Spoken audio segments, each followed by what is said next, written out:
Hey guys, how's it going? Welcome to the stream again. Hope you're all enjoying your day. Like minus 50 out today, pretty much, or it was throughout most of the day. It's going to be like that, I think, for the next week. I really hope global warming is going to kick in sooner or later, but apparently it's not. Well, I'll wait till a few people get in here, though. I was trying to set up a live event earlier, but there's something about the encoder. I got to download an encoder and shit. And I was just like, fuck it. I'm just going to do a live stream right now instead of figuring all that shit out or going and downloading it and shit. But I'm going to try to figure that out today so then I could start inviting people to do live streams with and stuff. And I want to start maybe like, I was thinking maybe like interviewing people or, setting up debates or something like that. So I just need to figure out how to invite people and do all that stuff, right? Maybe bring up images or articles or something that we can talk about. But at the very least, just, have interviews and stuff. Hey, AJ, don't whine about the cold. Only going to get colder by the week. Yeah, that's true. Only going to get colder, but I wasn't really whining about it. I was more saying like, global warming is not like, it's like, oh, global warming, we're all going to die in 12 years, but it's like minus 50 outside and shit. And, that's why they changed it to climate change instead of global warming, because, some years it's a lot fucking colder and people are like, well, it's not really getting warmer. Well, okay, the climate fluctuates but in the end, it's going to get warmer, yada, yada, yada. And, maybe it will still, but whatever. 2 feet of snow. Always had a good Holocaust Remembrance Day. Never forget the 6 million. Yeah, exactly, right? And this is the same thing with the Quebec thing. Never forget. We're going to remember these people that were shot, but we're going to forget all the other people that were killed by Islamic terrorists, because that would be Islamophobic if we brought that up and we brought attention to it. So you see Trudeau come out today and he's like, oh, we're never going to forget this day. All those people lost their lives. And it's like, that is horrible. I don't think those people deserve to have lost their lives. But, it's just pandering. It's just more pandering to the Muslim community.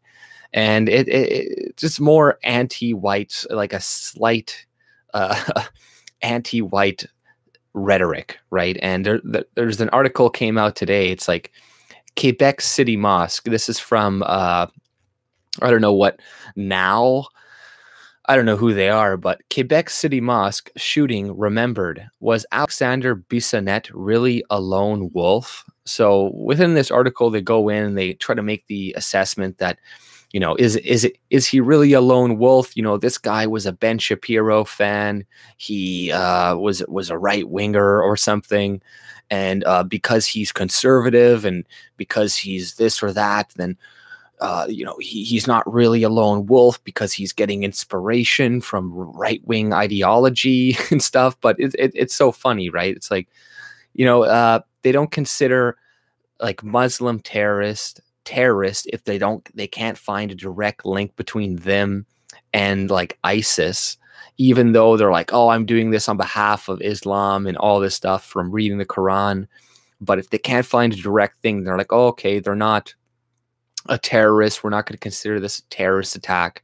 They have to have a clear link. So, but this, it's a very loose link, but they're going to be like, oh, well, it's clearly terrorism. It's clearly linked to the right-wing rhetoric on immigration. And essentially the gist of the article comes down to like, we need to do more about this. We need to start censoring people online to make sure that this type of stuff never happens again. Ben Shapiro is barely legit. Yeah, that's true. I agree. But if he is getting attacked by these people, it's kind of funny, right? In Alberta, there's a place called Cold Lake. I think they called it that to make it seem warmer than it really is. Grapevine that he was involved with the bikers and shooting was about business. One of the Muslims was a doctor selling drugs illegally, cutting their grass. And probably that is the case. It's probably a lot more. I haven't looked into it that deeply and stuff. So yeah, right. Probably has nothing even to do with that. But yeah, you never know. I don't know. I haven't heard anything about that story. So that could also be just people, releasing an alternative story. I was reading Karl Marx's book. He said, when everything is automated, that's when communism will form. My jaw dropped. That's kind of fucked up, right? And they keep pushing that automation and stuff. And that's essentially, if you listen to Elon Musk and those guys, that's what they all say too. They're like, well, because the advent of automation and stuff, we're going to need a basic income.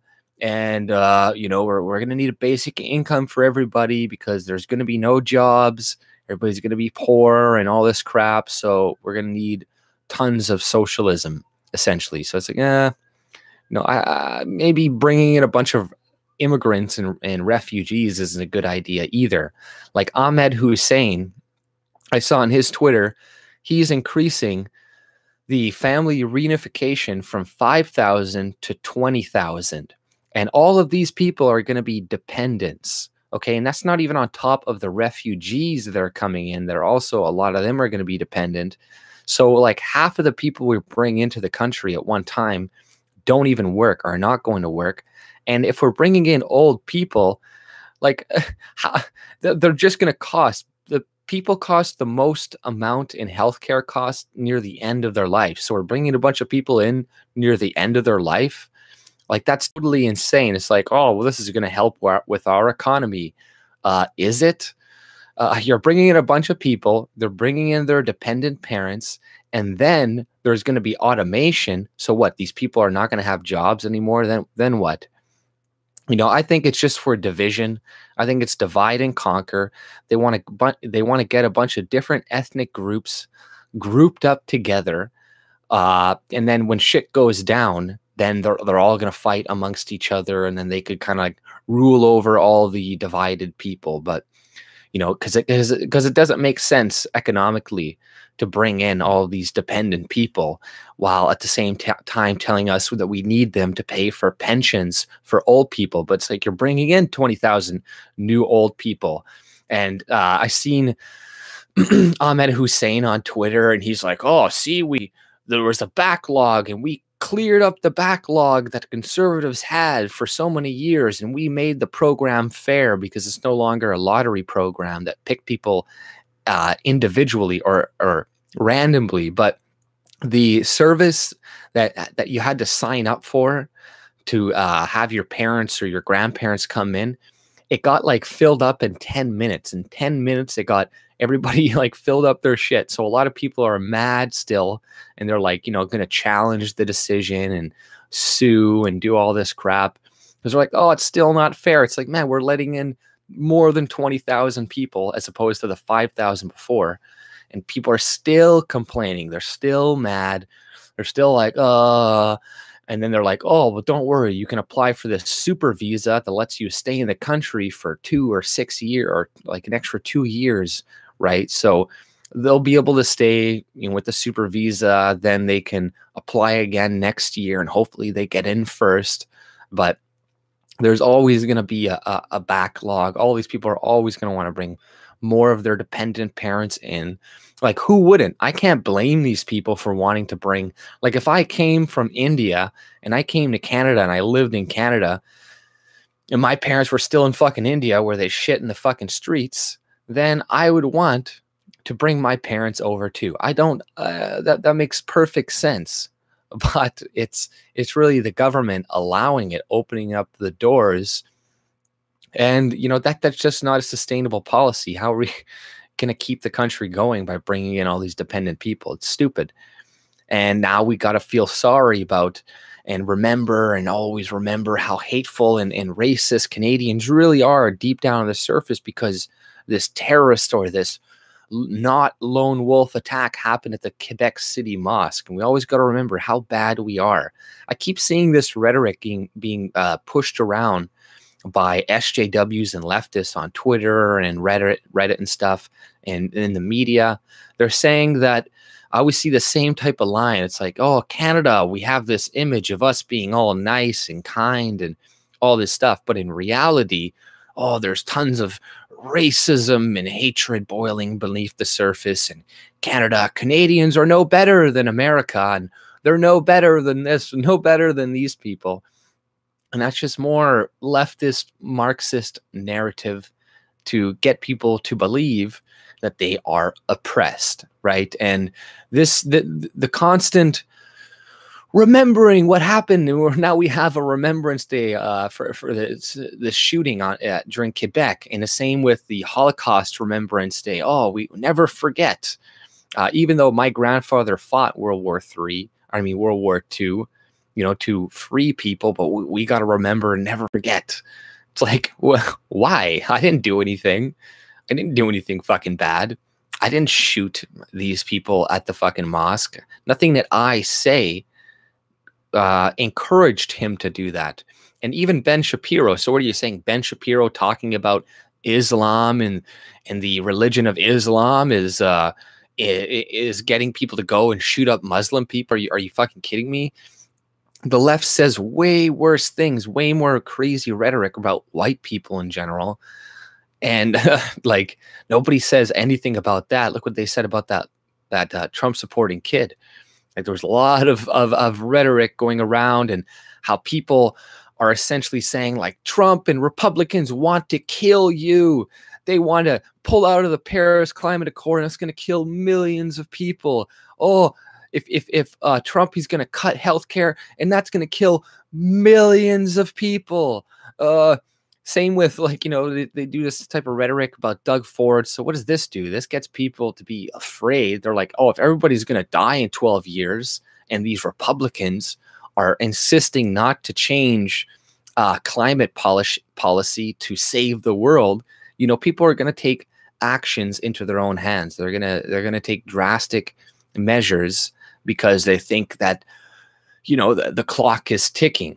There's a lot of crazy people out there, but us pointing to the reality of Islam, to the reality of their religion and the cultures that they're coming from is apparently driving up hate.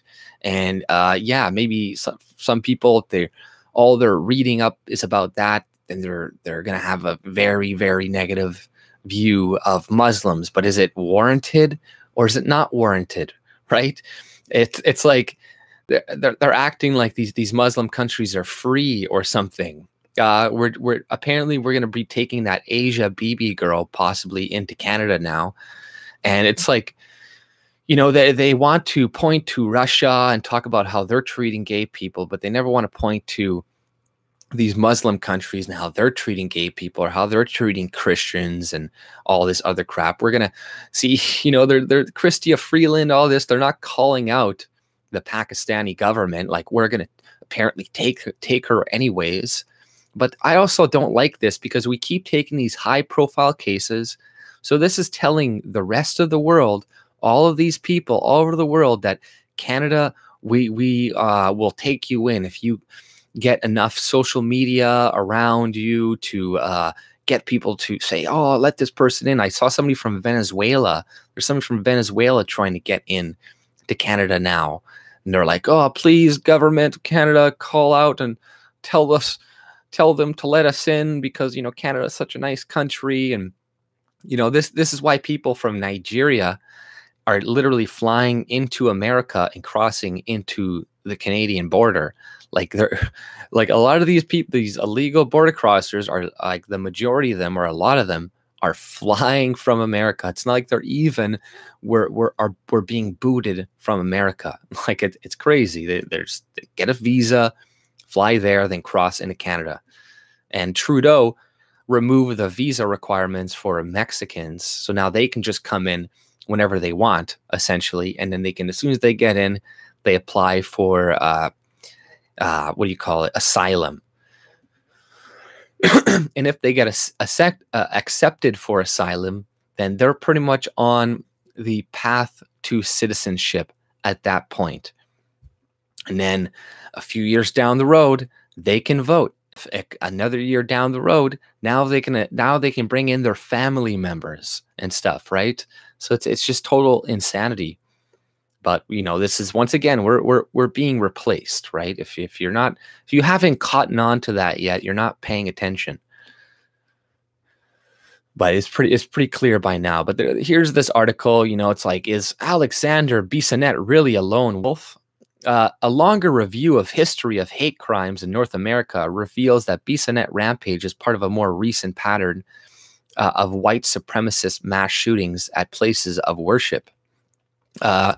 Wasn't there like a bunch of Muslims who killed a bunch of Christians the other day that Trudeau called out? He didn't mention the fact that it was a Catholic or a Christian church that got shot up. He just said a place of worship. But there was like 50 people that got killed in some like, I don't know, Filipino church or something by a bunch of Muslims. But they're going to talk about these random, very, very few cases that happen.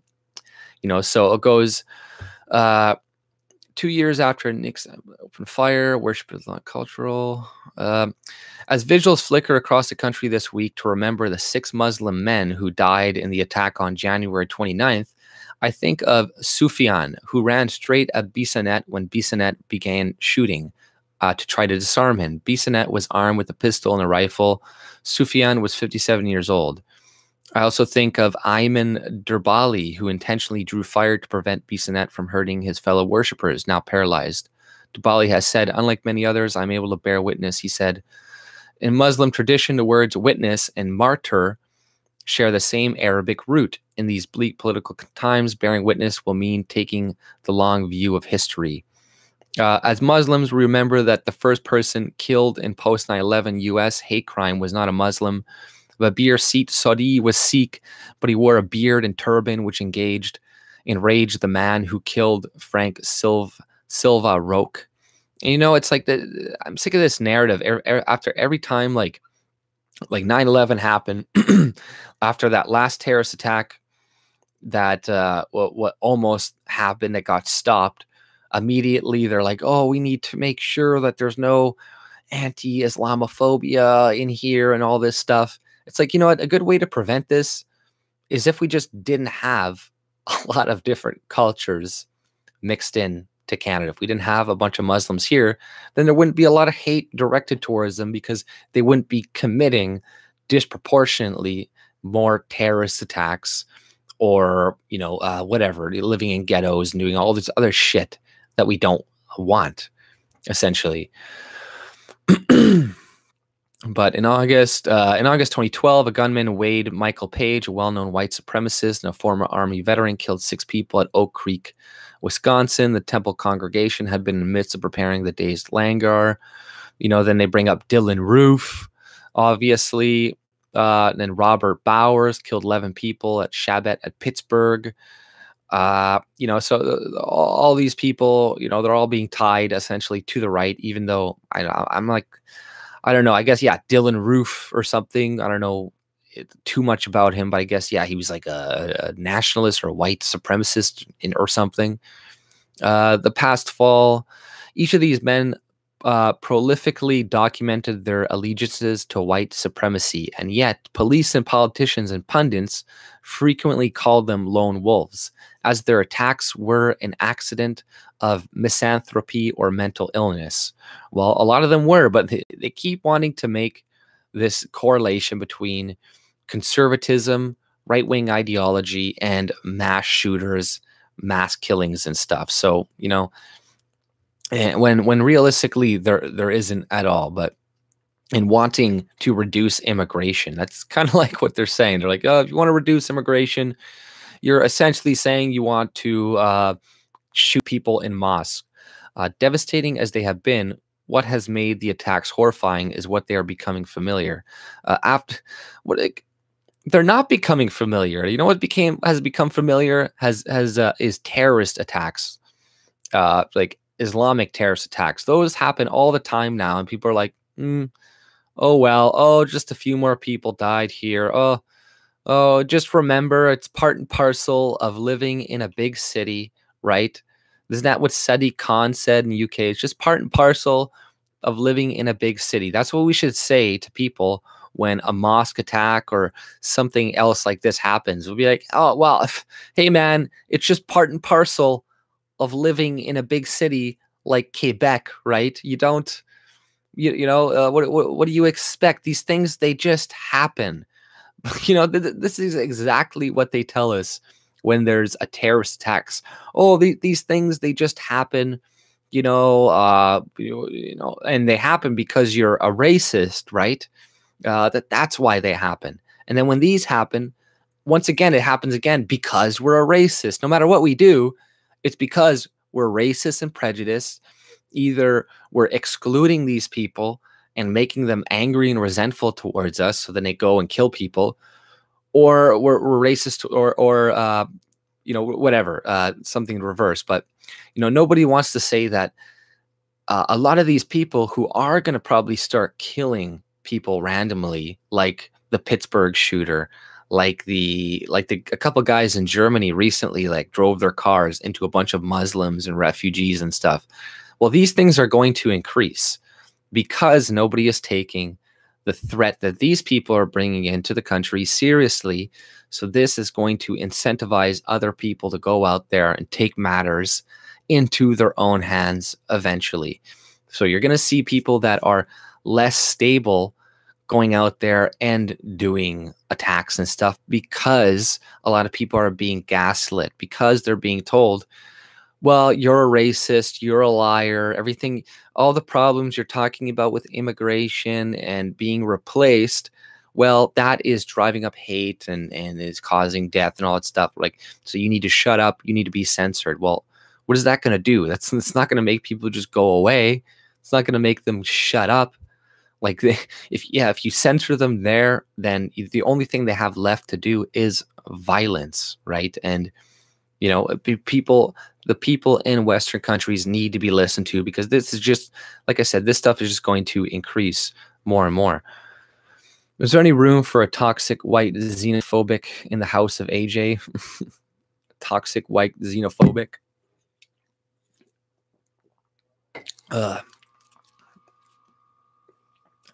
Yeah, two drunks walked into an Edmonton mosque looking for a bathroom, and CBC turned into hate crime on the weekend. Yeah, I remember seeing that, those two guys. But I don't know. Apparently, I think they were in Soldiers of Odin or something like that.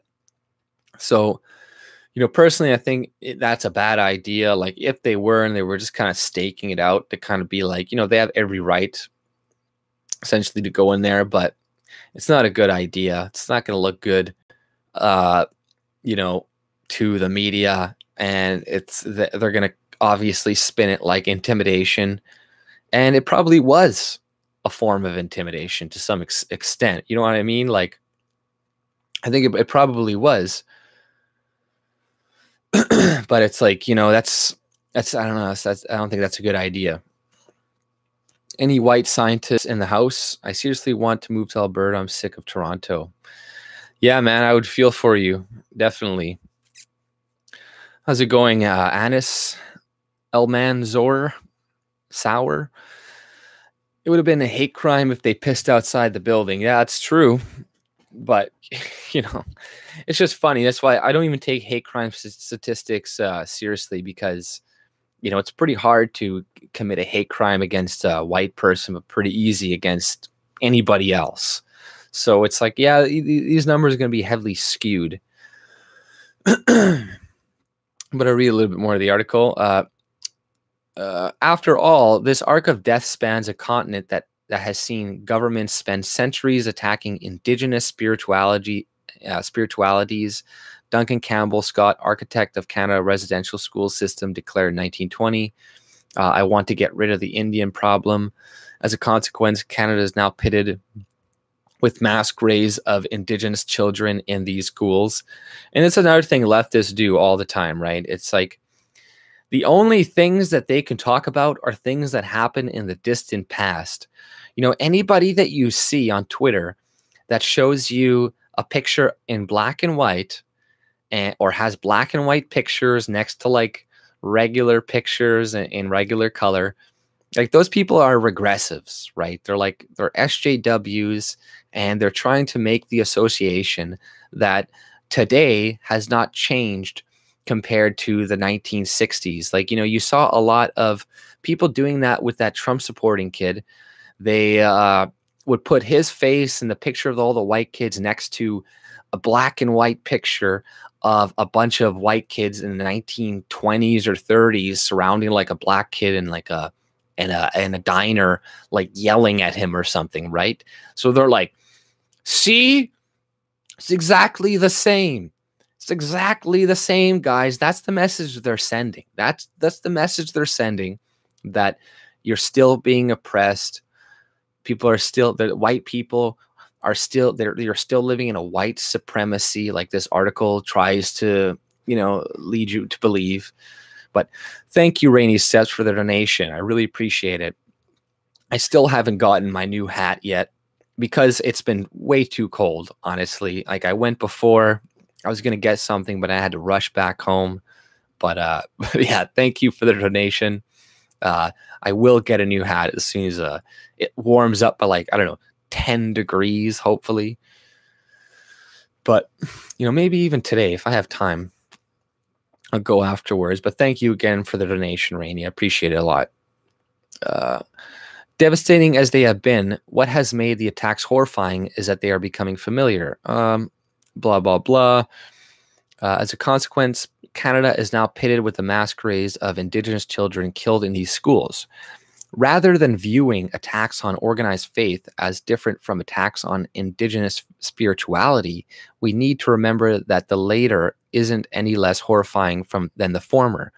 Just because the state was the attacker rather than the enraged gunman, white supremacy threads through government institutions, and it does through extreme right-wing groups. If it didn't, thousands of Indigenous children would not have been tortured, starved, and sexually assaulted because they were not white and Christian. So once again, they're trying to say that everybody in the past was right-wing. Okay, was everybody in the past right-wing that did these things to Aboriginal people and shit? They put them in residential schools, and we did some pretty brutal shit to our own people too, growing up.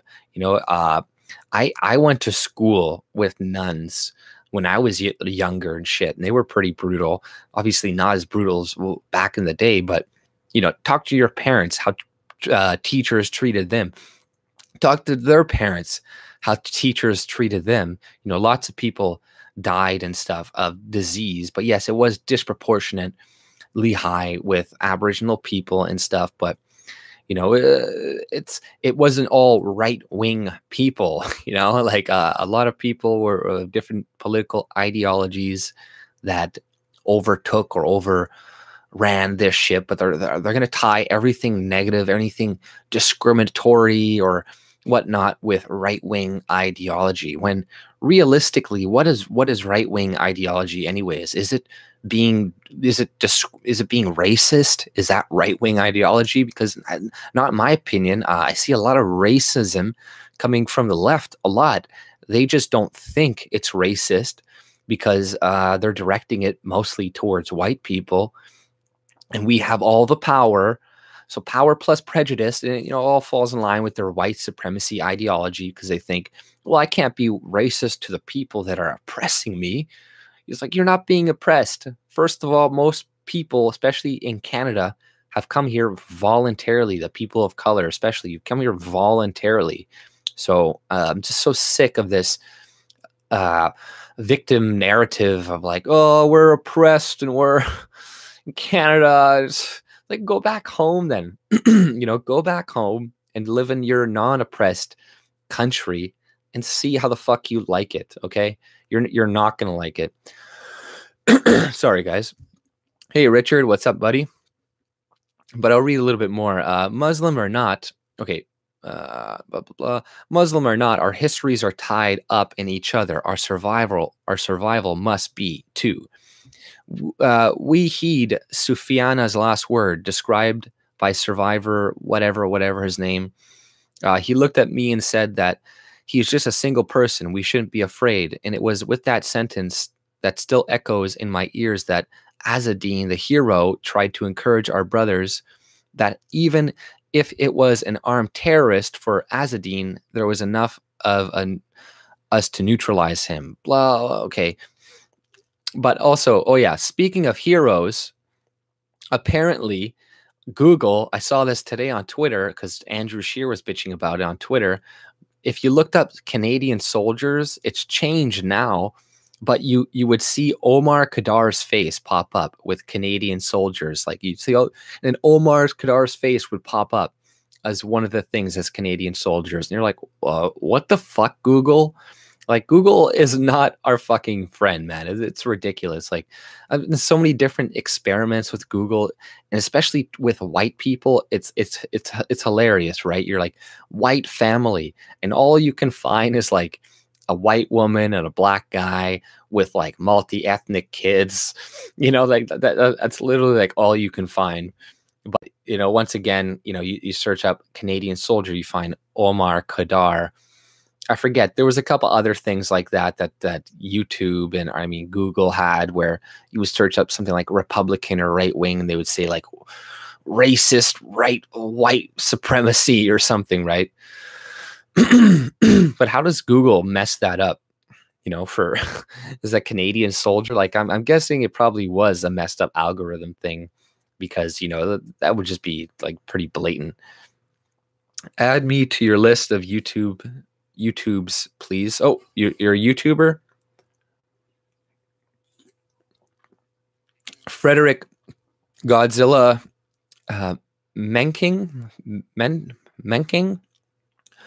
Okay, I'll check out your stream, buddy. I don't have an Instagram. No, I don't have an Instagram. America's Dead is owned by evil forces that sold everyone out by Africa and Islam. But I'll read a bit more. For instance, some commentators have suggested we need more cameras into our mosque, but Bissonnette was undeterred by the 6 different angles. Moreover, Muslims are already subject to systematically disproportionate surveillance. Yeah, well, because they disproportionately commit more terrorism. And something that these articles never mention is, even if you look at the Canadian government and their assessment of terrorism, the #1 terrorism threat is still Islamic terrorism, and they consider right-wing extremism to be not a threat to national security or anything like that whatsoever. And this is coming from the Canadian government and stuff. So, you know, they would want their very best. They definitely want, especially under Trudeau's government, to label right-wing as an extremist problem. But CSIS has not found enough information to do this. But people like this in this article, like they desperately want to label it as like as big of a problem or bigger of a problem than Islamic terrorism, which it clearly isn't.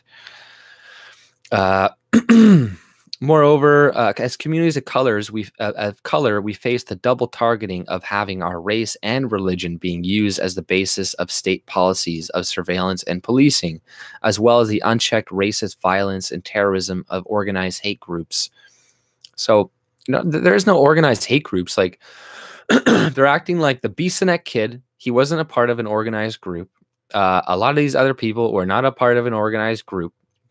They're trying to make the relation that they're just like ISIS, which they're absolutely not. But, you know, oh, the same hold true in Canada. Mohammed Bekhadir, a worshiper who ran towards the mosque. What did he say? Oh yeah, and they're like, oh, and then he got apprehended by the police accidentally, you know, trying to help people. But hey, man, if you're in the vicinity, the cops are going to apprehend you and shit if you look kind of suspicious. So I don't know, it's not racist in my opinion. And she goes, we don't need metal detectors. We don't need politicians and photo ops. We need campaigns that squarely confront white supremacy's root causes, from anti-refugee hysteria to the war on terror. We need each other across the breadth of our backgrounds. We refuse the naive deja vu of isolationism and depoliticized horror. We refuse to resign ourselves to mourning with no foreseeable end. Instead, we remember the bravery of people like Sufyan, whatever, in classrooms with our families, in our prayer circles. We must turn from mourning to organizing across communities. There are enough of us to win. So, it's like, yeah, I get everybody together to fight white supremacy at its root causes, from anti-refugee hysteria. So how are you going to do that? How are you going to fight anti-refugee hysteria at its root causes? What are they going to do? That just means censor people. That's all it means, is code for getting the government to partner with Twitter to silence people and crack down, right? If all of these Islamic followers claim to be mentally ill after they commit murder, why don't all mentally ill patients get put on a list before they commit any crimes? That's a good, yeah, right? Exactly. Then they have a pretty good alibi, right? They keep teaching my kids about Malala and how Trudeau says she is a hero. Yeah, right. Well, that's just all they're going to teach kids nowadays. Just leftist narrative. What Malala, that one girl, I think, who got shot, right? And what does she promote? Essentially, like the UN, or taking guns away from people. It's just perfect. Another one of these useful kids that they can use to push their narrative, just like the Parkland kids, who you can't fucking criticize, but you can dox and threaten and threaten to hurt and attack these Trump supporters. But if you say anything about David Hogg, about that other girl and other people that were involved there, you're going to be silenced. Your account is going to be removed. I got a community guideline strike on one of my videos when I talked about David Hogg, and I didn't say anything like, he's a crisis actor, he's working for this and this and that. I'm just like, these kids are just little puppets for leftists, and they're just saying Democratic talking points, and just saying that about against the kid was enough for me to get a community guideline strike. But you got to be careful. And something like on Twitter, like the last video I made, it's journalists are getting mad because you're saying learn how to code, after a lot of them got fired from BuzzFeed and HuffPost, and they're freaking out, complaining, oh, how dare you tell us to learn how to code? And the only reason, why are they telling them that?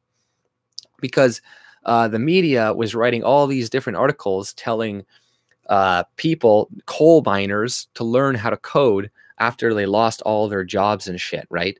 So, you're just getting a taste of your own medicine. But once again, you see Twitter come into the defense of journalists and censor and ban and suspend or whatever anybody who tweeted that, because they're like, oh, this is targeted harassment, it's hate speech or something. And you're like, you got to be kidding me. Just the double standards of that site. I'm almost glad that they banned me permanently, because it's just such a stupid fucking site.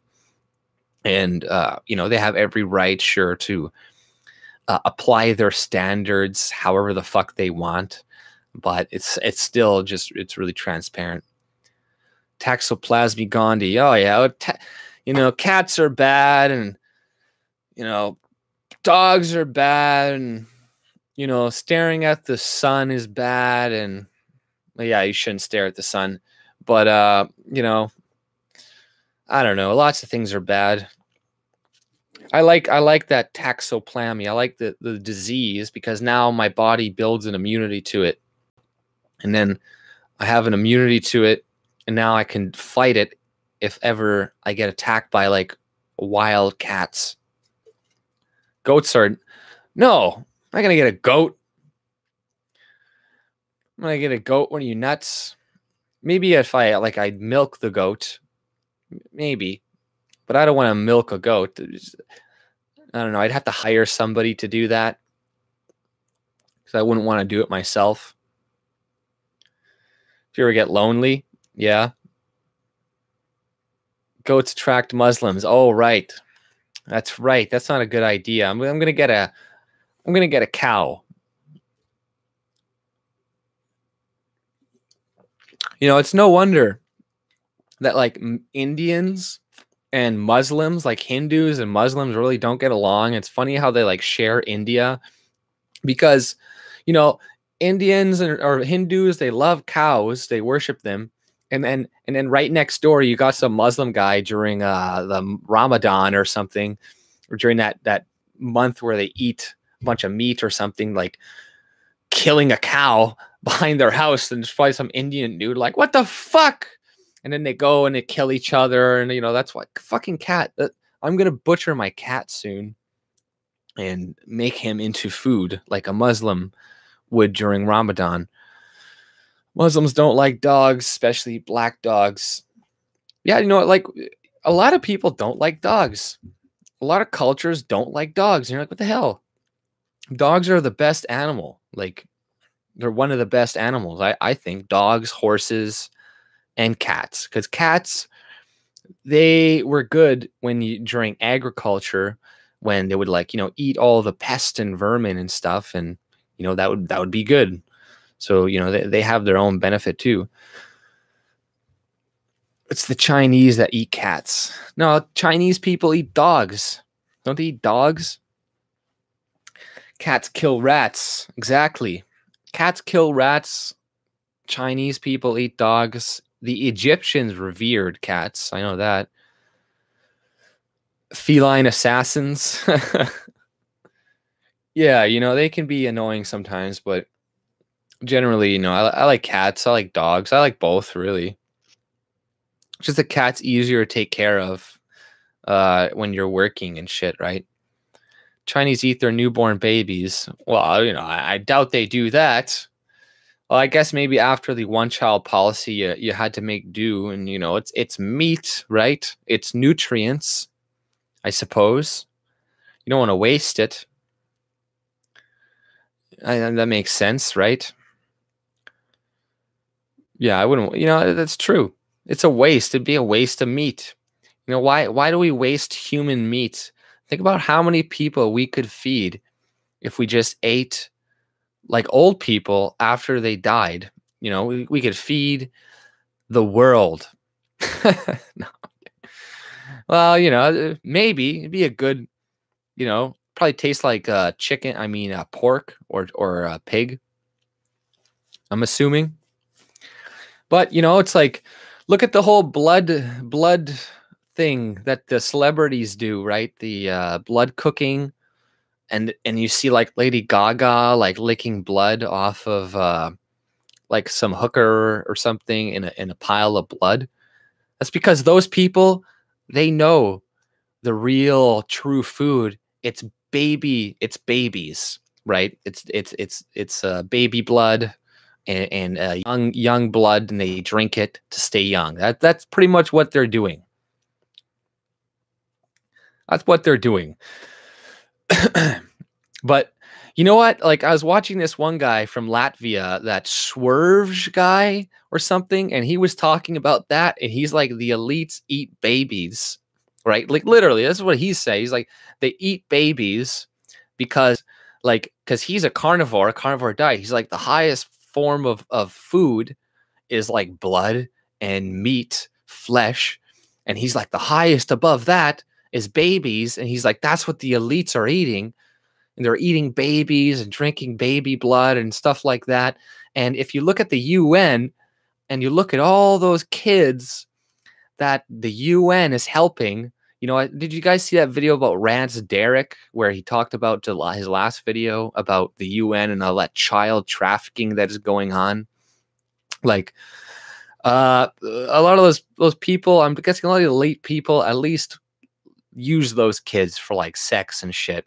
A lot of these fucking UN organizations, a lot of these charities come out recently. A couple charities I've already seen recently came out, and the guy running it is like a fucking pedophile. And yeah, and the Rance Derrick's video, he's like some guy, I forget his name, who was like Pierre Trudeau's best buddy, and was like, you know, essentially like babysat Trudeau, is like a pedophile, and like all these other people are pedophiles, and they all work with the UN and stuff. But there's also these old people now. What they're doing is they're injecting blood from younger people. Like, this is a thing now that they actually do in hospitals. You know, you inject younger blood into you to make you like, it's like experimental, but it's been shown to have like good results or something.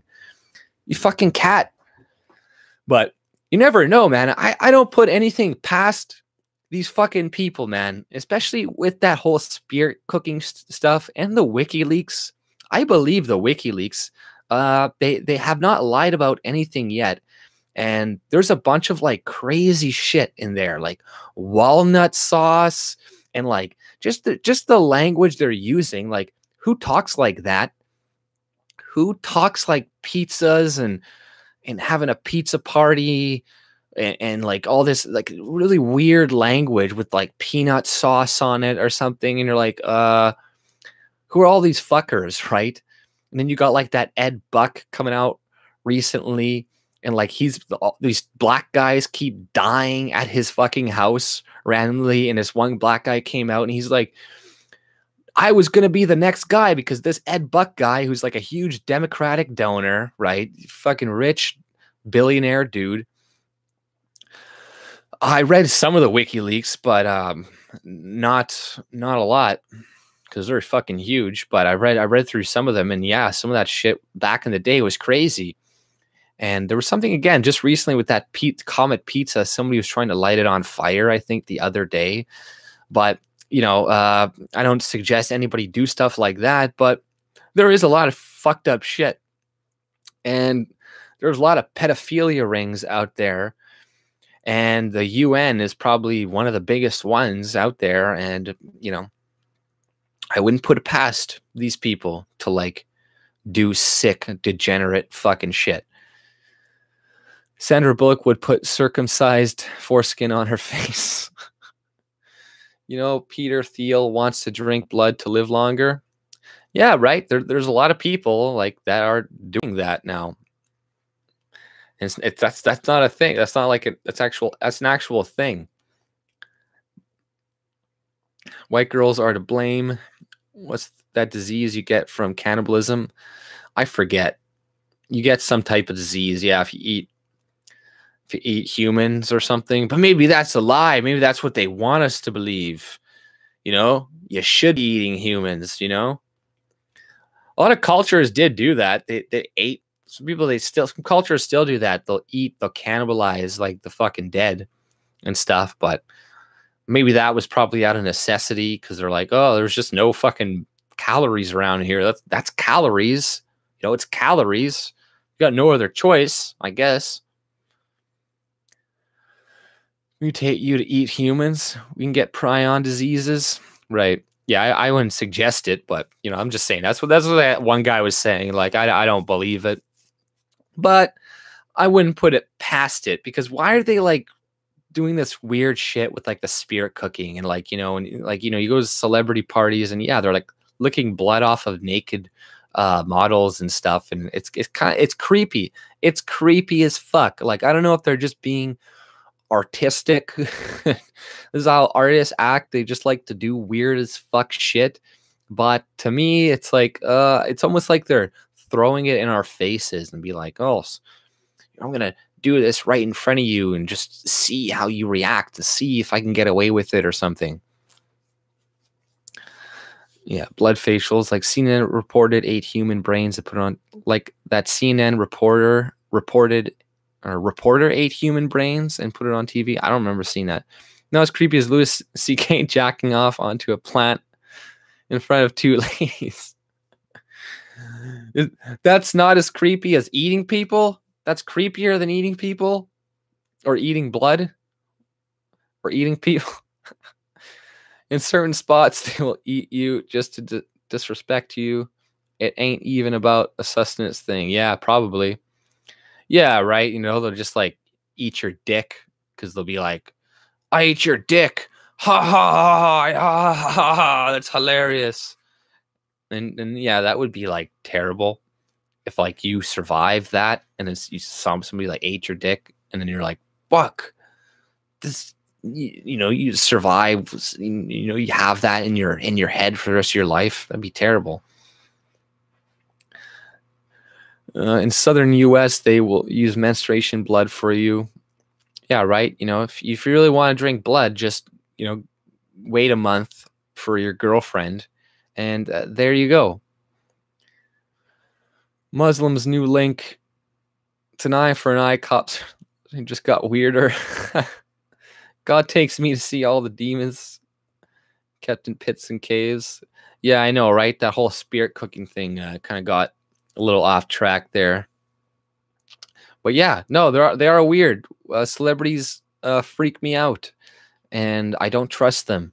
A lot of them, especially after seeing like Lady Gaga and like it's just some weird shit that they do online or some weird shit that they say. I don't trust them. Well, yeah, you know, there's that fucking SJW article about the Toronto shooting or the Quebec City Mosque shooting. I'll put in a link below here. But you know, like why do we have to see this all the time? Why do we have to be reminded every year that this happened? Was this a really big problem that there was all these Islamic attacks going on, or it's clearly just a pandering thing that the liberals or other parties are going to do?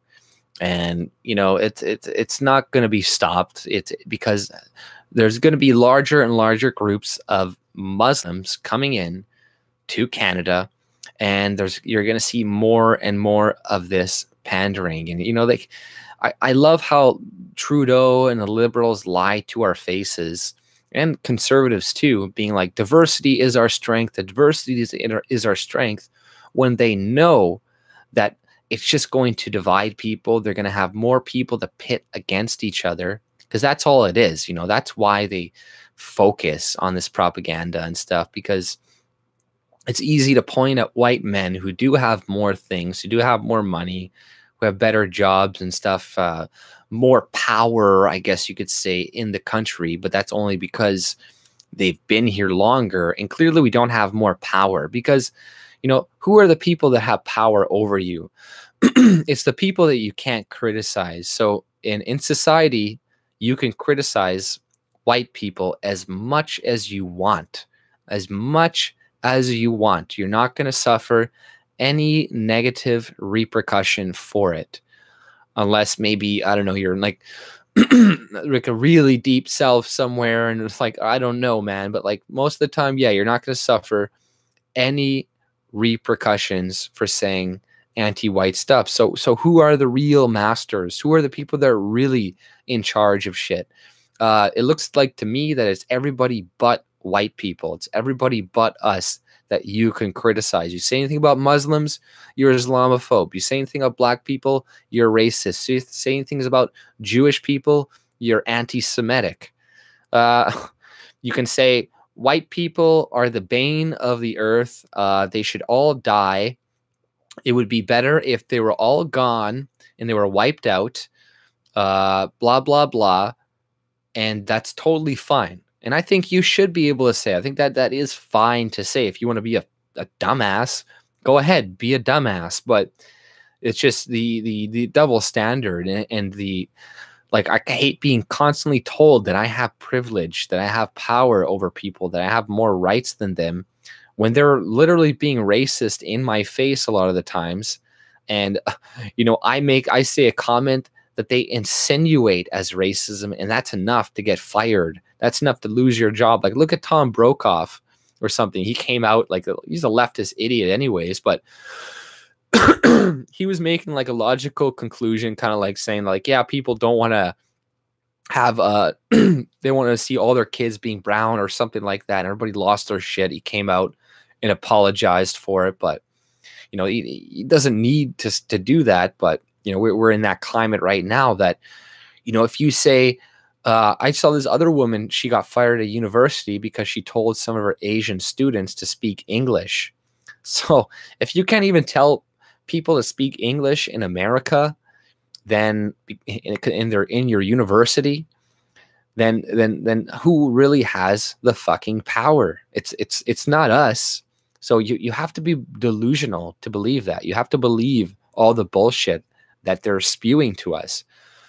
But, you know, you convince people that we're the enemy, so you ignore who is really controlling you. You ignore who is really manipulating you, who is really stealing from you.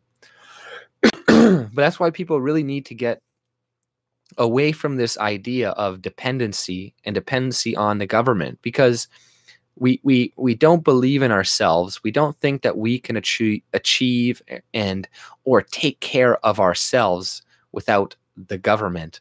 So, you know, they're always going to try to make it seem like, well, these evil white people, blah, are always going to not give you a job and give you a fair shake and call the police on you if it's not for us being here to take care of you and having a human rights tribunal that is going to put these evil white people in jail when they say something mean to you on the street. That is going, you know, like, the only way that we can have this fucking multicultural society is for us to, like, lose a lot of our rights, it seems like. A judge an individual, just the individual's group and what they represent and the actions associated with them. Yeah, right. I always judge people individually, and I try to wait to judge, you know, because you never know. You never know with individuals. You don't want to prejudge per se, but when you are bringing in large groups, that's when you know, differences do apply. And, you know, even to individuals, right? Like I made the example, like, if you're only ever getting attacked by, like, I don't know, Filipino people, and you know, you're going to be judging an individual because of the group if you see them walking down the street or something. But that's just based off of previous experiences. But, you know, when you talk to people, you give them a chance. You know, you don't assume too many things about them. But groups, it is necessary. Who really has the power? I don't know. I just noticed everybody but white people have the fucking power. White men, especially. A fair sheik. Yes, and I'm older than old white men. A dove is supposed to represent peace. Diversity creates a low trust society, so people need the government to solve problems. Bigger government leads to less freedoms. Yeah, no, that's exactly right, Julie. America and Canada and Britain are owned by black supremacists. It is over, folks. The devil won. Well, you know, I wouldn't say we're owned by black supremacists. I don't think they have that much power. I think a lot of those people are just, like, kind of useful idiots as well. More people to just kind of create division, you know, amongst us, right? I don't think these people necessarily have too much power, but it's it's really just people who are globalists, essentially, and people who have no nationality, people who have no loyalty to a nation, to a people. So that could be anybody, essentially. And it comes down to, like, you know, like Trudeau, like, he's a globalist, you know. A lot of these, like, African leaders that take all of their people's money and to go and live in Europe somewhere, fucking cat, they're globalist, right?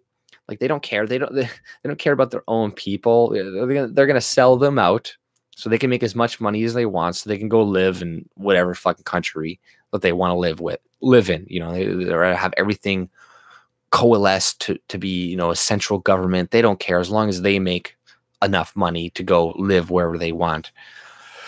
But yeah, Trudeau's an open globalist. You know, he's super anti-nationalist. And, you know, there's globalists like Angela Merkel. Like, she's a fucking globalist. Macron, he's a fucking globalist. Like, you know, a lot of the leaders are globalists. The only people that don't seem to be really is, like, you know, a lot of these Asian countries, like Japan. Like, they're not, you know, like, they have problems, but they try to deal with those problems internally instead of relying on, like, immigrants and stuff like that. They have this huge problem with, men staying inside, and women, some of them, more of them now too, never going out and having relationships and all this crap. But instead of just replacing them, they're like they're creating all these different campaigns to try to like help these guys, you know, get jobs or learn how to talk to people and learn how to interact with other humans. But what we do here, it's like, oh, fuck you. We'll just import people to replace you. That's what we do. But you know, the Japanese, I like the way that they fucking do it, honestly. China is a globalist, I think. Yeah, Chinese are globalists as well because of their government. Because their government is, you know, like they're signing on to all these globalist policies. Their government doesn't care about the Chinese people really either. They don't care about them either. But the Japanese, I think their government cares somewhat more about their people. It seems like that to me. But and you know, we should be dealing, I think, more with Japan, with these countries instead of China, like what we're doing right now. You know, you know, deal with South Korea, Japan, Taiwan. These economies are much freer. They have more democratic systems than what fucking China has. That they went back to a dictatorship in China. Now they have that one ruler. He's just going to be a permanent ruler from now on. Like, are you kidding me? And Trudeau, I can't believe Trudeau said he respects the basic dictatorship of China. Like, how does him saying these words not raise red flags in people's heads? Like a few years ago when he said during an interview, you know, he's like, you see it looking on his face when he talks about nationalism. He's like, fucking just shit. It's just horrible. It creates all these problems. Oh my God, it's terrible. But then, you know what? I really like the basic dictatorship of China. You know, I think it's really good. And I respect how they've made their economy grow with their dictatorship. It's like, how do you, he always has these Freudian slips. He's like, immigration is entropy or something. He's like, it's entropy. Like, and he just said it with like a smirk to on his face, like it's entropy, and like a smile. He's like, it's entropy. You know, it's like, what are you, retarded? Like, oh my God! But he just says shit. He just says shit. It's just like the same thing with the whole people kinds thing. That also made me laugh. It's like, no. We say people kinds here, young woman. But, you know, he has Freudian slips all the time. Oh, the dictatorship of China is great. It's a great idea. It's like, you got to be insane to say shit like this.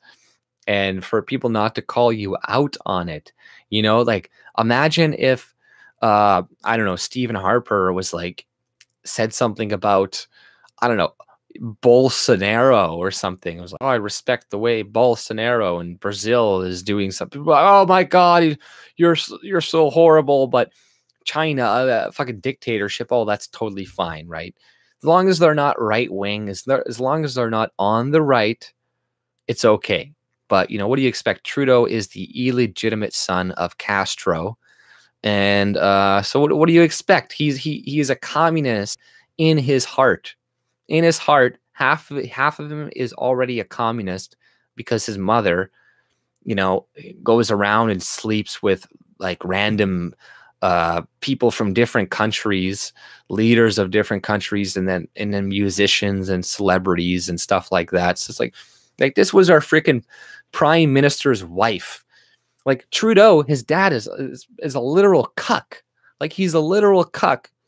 And this was the prime minister of Canada for fucking years and years and years. So, you know, it's pretty insane. Yeah, Africa is not being asked to diversify, not at all. Because they don't have the problem of not having a low population rate. It's only European countries. And then nobody asks ever the question, like, why do they have a higher birth rate and why do we have a lower birth rate? Nah, let's not figure it out. Let's just bring those people here. And that way, everything will be solved. Everything will be better. You know, you're a big meanie if you don't let them in. because otherwise you're a racist. And if you don't want to be replaced, you're a racist. You know, if you find your community looking very different after 10 years, and if you have a problem with that, you're a racist. You know, if you have a problem with the culture changing, if you have a problem with having to speak a new language because a bunch of Chinese people are now living in your area and force you to learn Chinese, if you have a problem with that, you're a racist. You know, it's only us that we're told this. Nobody else. Everybody would be freaking the fuck out. But why? Why are people okay with it? But, you know, once again, it goes back to the narrative. You know, white people stole everything. We did a lot of bad shit. And essentially, we deserve what we get. This is why you saw all that anti-white hatred and resentment being directed towards that little Trump supporter kid with the red hat, because they were just funneling all of their rage, everything that they have inside of them that they've been holding in for a long time. They're just waiting for an opportunity to let it out, because it's like that anti-white racism has been building up, because people, because if we just told the truth and we told people, hey, there are differences between men and women, there are differences between the races, all differences are not because of discrimination, xenophobic racism, sexism. There are genetic differences between people, and there is literally nothing that we can do about it. You know, we're afraid to tell people this out of fear of it causing, I guess, a controversy or hurting people's feelings or something like that. But, you know, the alternative is worse. The alternative, not telling people, is worse, because it breeds hatred and resentment. Because all you're ever being told, all you're ever seeing is these white people being let off, and you're not being let off. It's like, why are black people being disproportionately shot in Toronto? They don't tell you why. They just say they're being disproportionately shot and never explain why. But if people were told why, they'd say, oh, well, they're disproportionately committing more crime, so they're interacting more with the police, so they're going to get shot more by the police, right? But no, don't talk about that. That would go against our narrative and against what we're trying to convince people. Because once again, you know, they don't want unity. They don't want us talking together. They don't want us coming together on common ground, because, you know, we do have a lot of common ground. Races have common ground.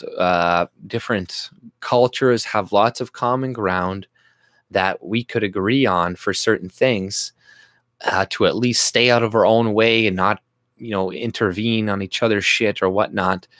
But you know, that's not going to happen, right? People are not going to talk, because they're always being divided. We're never going to find the things that we do agree on, because it's always us being pitted against one another. You know, and especially I don't like that when it comes between men and women, because, you know, men and women, we need each other, especially Western men and women, because we're not breeding enough.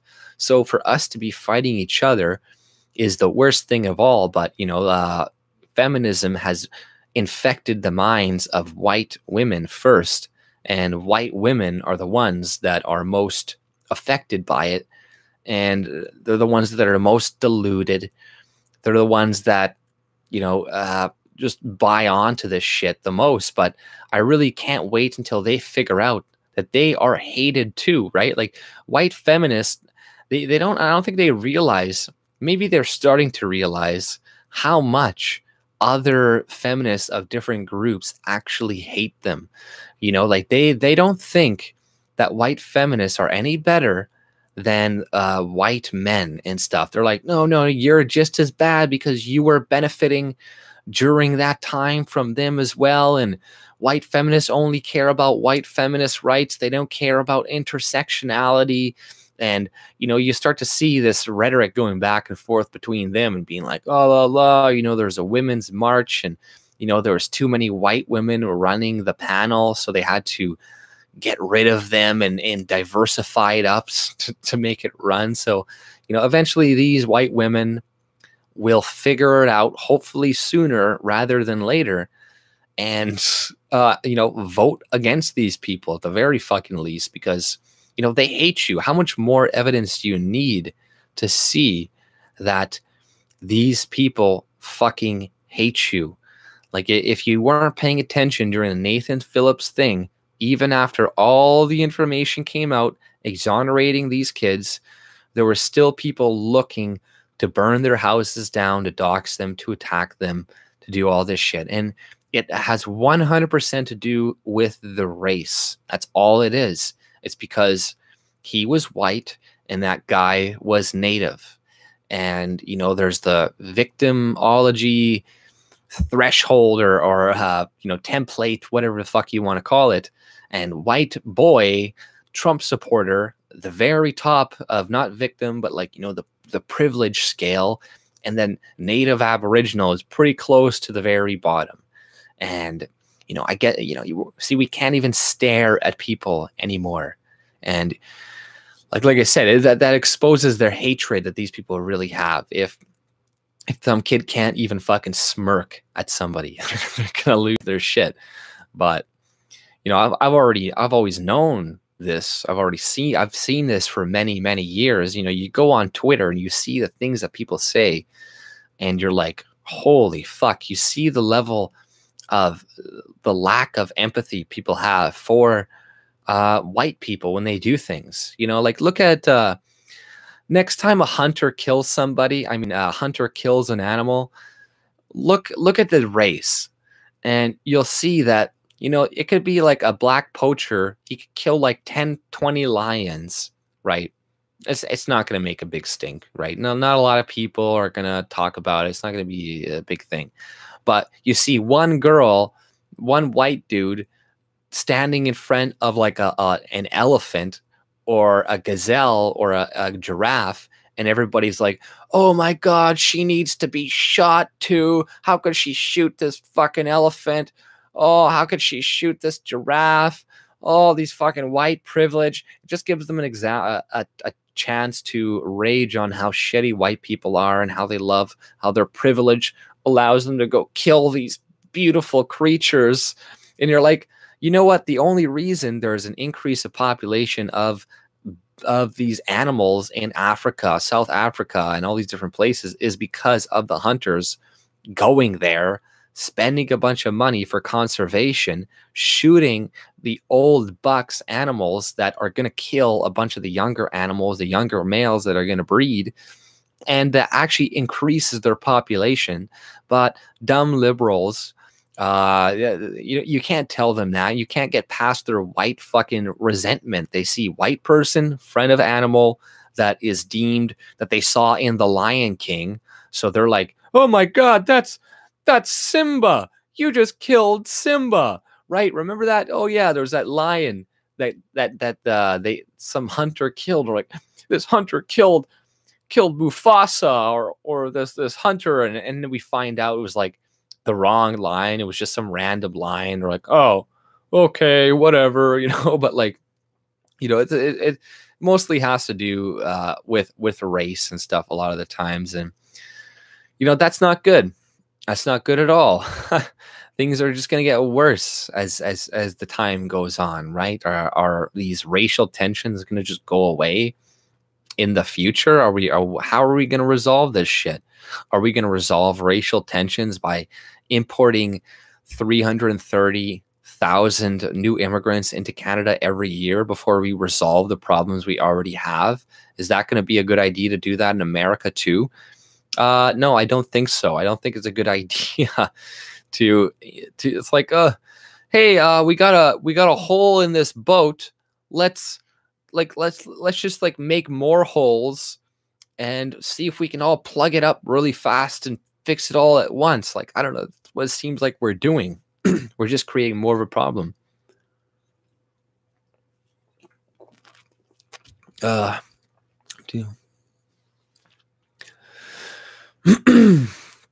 Yeah, the instigators were the Black Israelites. Jamie, let's see here. Nathan Phillips is a paid professional activist. That's why he went to the White Teeners boy to beat his drum in his face. Right. To me, that's what I thought too. He was definitely an activist. He was paid. Like I said, if you look up the site for this march that they did, and you look on their website, it says this is the very first year that they're doing it. So they said the media reported it like, oh, this yearly event this guy has to honor the veterans, trying to frame it like those kids were impeding him. But in reality, this is the first time that they ever did this type of march. So you're like, what the fuck? But, it's fake news. It's just, more and more examples that the news is not your friend, that they are the enemy. Why else would they be doing this? Why else would they be doing this if they weren't actively trying to push a certain narrative? A lot of people want to convince themselves like, no, they're just, it just looks that way. They're not actually, these people are honest reporters. They wouldn't do this, but it's like, no, they will. They will do this. They are doing this. Rainy says we need our money made out of bacon with bare naked boobies printed on bills, and all Muslims will literally starve to death. Right. That's a good idea. We should do that. We should petition to have our money have like a pork, like bacon strips on the bill, because you know what? We already have Viola Desmond on there. We have, the Queen on our fucking money. Like, replace the Queen, replace Viola Desmond with bacon and I don't know, a burning Quran or something, right? So for freedom of speech, to signify freedom of speech, I don't know. No, you know what? Well, it'll be a burning Quran, a burning Bible, and a burning Talmud or whatever. So we're not discriminating, right? But then we'll see who gets mad, right? We'll see who gets mad and who leaves. And, a lot of people, like Christians, will probably just bear with it and shit. And, Jews will probably just bear with it. But yeah, the Muslims, they'll be mad. But I also think that a good way to remove Muslims peacefully from your country is to ban circumcision. Like, why don't we just ban circumcision? We could do this. We could get people to ban it, and a lot of them will probably, I don't know, leave or not even want to come here, and will make severe punishments. But that's the thing, we could ban stuff like FGM is banned in a lot of places, but how many cases actually get prosecuted? Like none, right? So it's the law is being applied subjectively. They know they could track down these people that are performing these cases, but they don't. But that's why you just need a competent police force, a competent government that actually follows through on their policies. And if they actually follow through on their policies, then you would see change.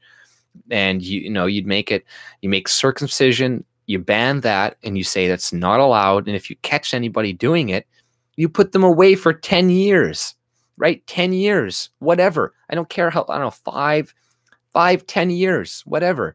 You're cutting off the tip of some kid's dick. I think that's a good sentence, right? And that should deter people from doing it. And then they can go to their own countries. And I'm just saying circumcision on children too, without their consent. It could still exist in your fucking country. You could do it when you're older or whatever. But on babies, no, it should be illegal. Should be illegal on babies. Jews have a monopoly on male genitalia mutilation. Oh, Jews, you mean? Yeah, they do. They definitely do. You're just annoying as fuck today, you stupid cat. What are you doing? Jesus Christ. You're like, pay attention to me. Jesus Christ. Son of a bitch. God damn it, I'm getting cold in here though. I'm gonna put on my One Piece thing. Choose sorry. Free the foreskins. The cat does yeah, like Fucking asshole. Chupa. Chupa. Piece of shit. I know, it's so cold, man. It's like, I have like this one-piece suit, and it's like a whole one piece. It's warm as shit. But I didn't really want to put it on. But I think I'm going to have to because I'm getting cold as shit. Hey, Jay, enjoy Chupa, my cat, Wilson. Just because... Oh, no, man. I'm sorry, Gator. I'm sorry about that, buddy. That's terrible news to hear that. I'm really sorry about that. You know, I love fucking my cat. Yeah, man, that's terrible, man. I'm sorry to hear that. That's fucking shitty. You know, oh man, my cat, I had one of my cats a while ago. He got away because my brother left the window open and stuff, and then he ran out and just ran away, and I never found him again. And I was like, oh man, that fucking sucks. But you know, that's terrible, man. I hopefully, you know, make them comfortable. Like maybe change its diet. See if maybe you can change its diet. Maybe that will make it last even longer. You know, who knows? Maybe, you know, try out some experiments and shit, right? Like give it a vegan diet, right? No, I'm joking. Don't give it a vegan diet, but who knows, man? You know, try some different things. That's unfortunate though, man. Sorry to hear that. Yeah, Muslims and immigrants hate cats. Vegan diet. You beat me to it. Blow weed smoke in his face and help my cat be more comfortable when she died of cancer. Oh, that's probably true though, right? You know, like some weed smoke. Yeah, don't feed your cat vegan. I was kidding about that. Dogs are very haram.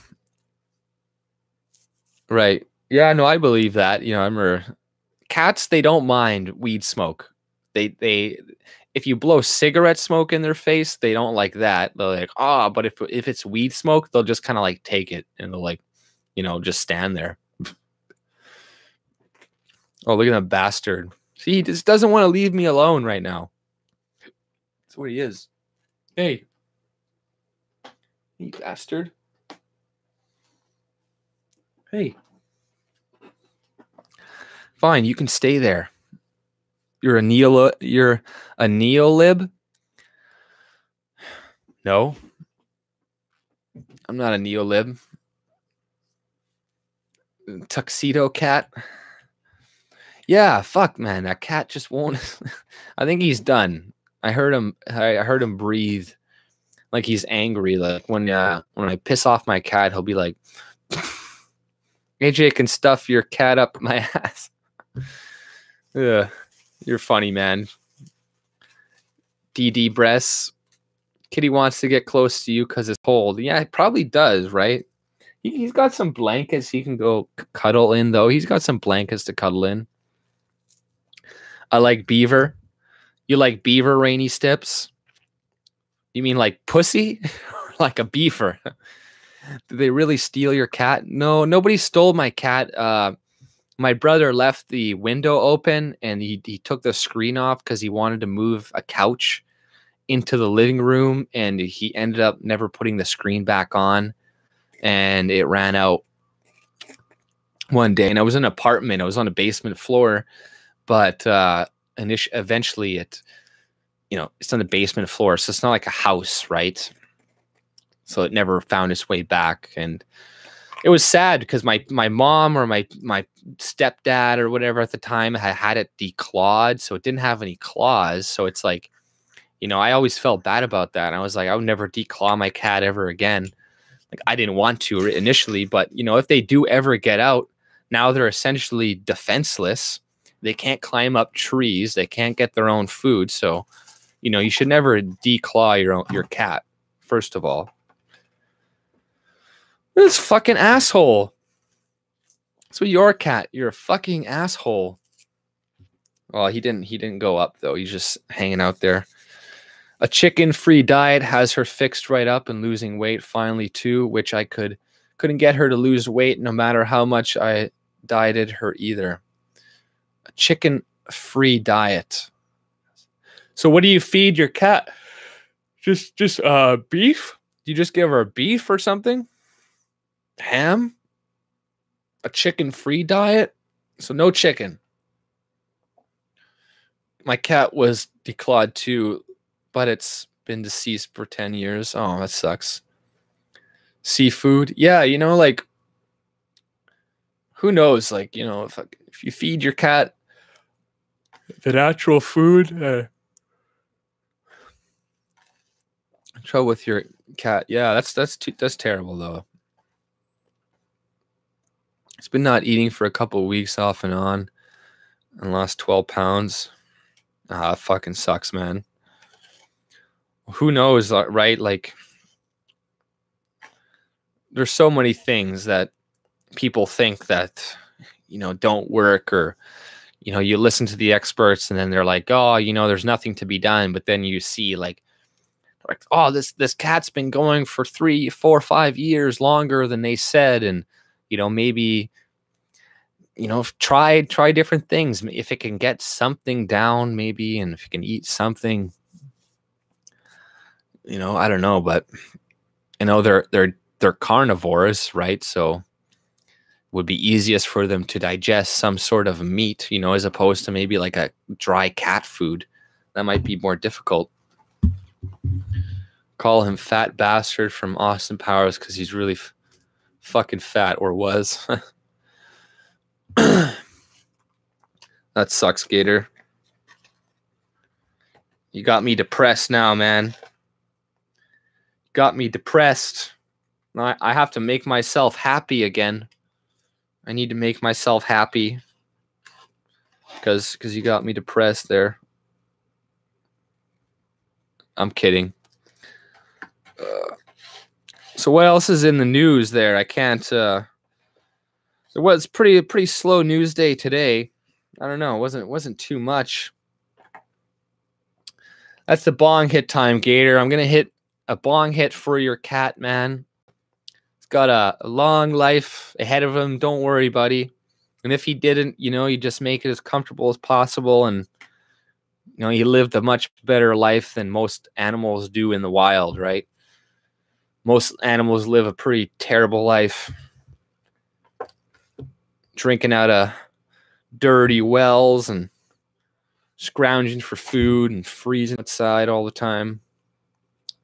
Sorry about that, though. This one's for your cat. This one's for your kitty cat.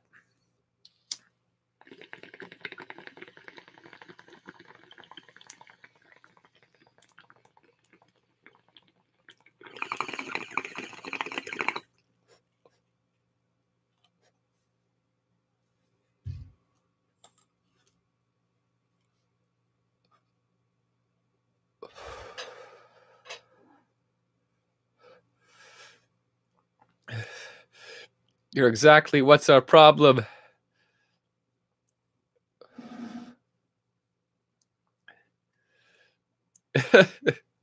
It would steam because it's cold. Yeah, it is really cold.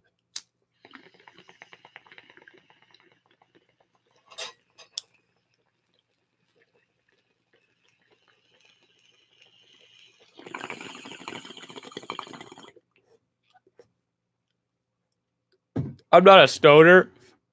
I don't even smoke weed.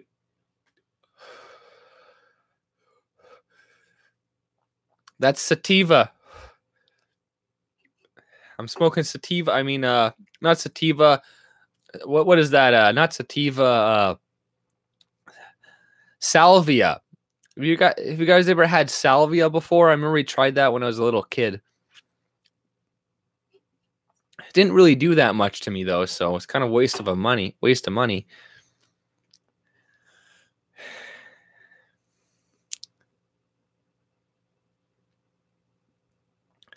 Irish whiskey is gone. The Bong Show.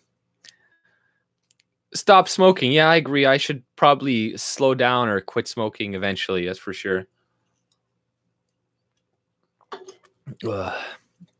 No, yeah, it's indica. Over here, we get boiled in oil, and our families are all beheaded if we smoke a bong. Where the hell do you live? Do you get boiled in oil? Not sativa. No, I was just joking. I meant to say salvia, but no, it's weed. It's indica. Salvia is intense. Yeah, some oil. I got to get some of that eventually because it would probably be better in the long term. But I just don't like using those vaporizers and those types of things like that because it's just more of a hassle and you got to clean it more. And, you know, if it falls over and shit, it spills and it's a big mess. But let's see here. What's on the Reddit page for news? Authoritarians of all colors, just one thing. You know, they got the Trump shutdown going on right now. Let's see here. Oh, one sec. But if anybody's got any questions, throw one out. You know, just add AJ Illicits in the name there. Polio outbreak in Africa. Oh, right. Yeah, there's that outbreak, or the Ebola out. Isn't there an Ebola outbreak in Africa too? That's another reason why I'm never going to go there. I don't want to get Ebola. I don't want to get anything. Yeah, the parent-grandparent program. Yeah, I did read about that today. How they're increasing it to 20,000 people instead of the 5,000 people that they're originally bringing in. So yeah, we're just going to get a bunch more liberal voters, old dependent people that are not going to contribute to the economy. So there you go. just you know, it's just so blatant. It's like I don't even want to address this stuff anymore. I see this stuff every day. It's like I don't even know what to say about it. I don't know what to say about it because it's just like, oh, okay, yeah, here's more. Here's more about it. Here, yeah, we're getting replaced more today. Oh, oh, here's more money going away. Here's more money being thrown away, and you're like, I don't even know what to say, right? It's just like, just get this fucker out of here. Like, we're being sold out, but generally, yeah, you know, like it's so hard to convince people who are so ideologically driven to believe that we have infinite resources, right? Like a lot of people really, really believe that, like to their core, I think, or they think that, you know, there's a lot of schools of economic thought that tell you that you can have as much debt as you want, and debt is not a problem. So they're looking at the $21 trillion debt in America, and they're like, that's fine. It's not a big deal. Debt means nothing. It's okay. So when they see, you know, when we're bringing in 20,000 people are not thinking about the cost it's going to be on the government. They just think, oh, we got lots of money. It shouldn't cost anything. Everybody should be fine.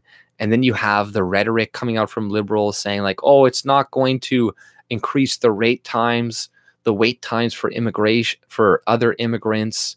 But like, shouldn't it increase the wait times? Because don't we bring immigrants based on essentially like the availability of infrastructure? Or shouldn't that be one of the basis of how we bring people in? It's like, if we have enough infrastructure, then we bring in that, like, enough people. But if we don't have enough infrastructure, then bringing in more people isn't really a good idea. Right. You know, and they wonder why people can't, they're only renters now, right? People can't afford homes. They can only rent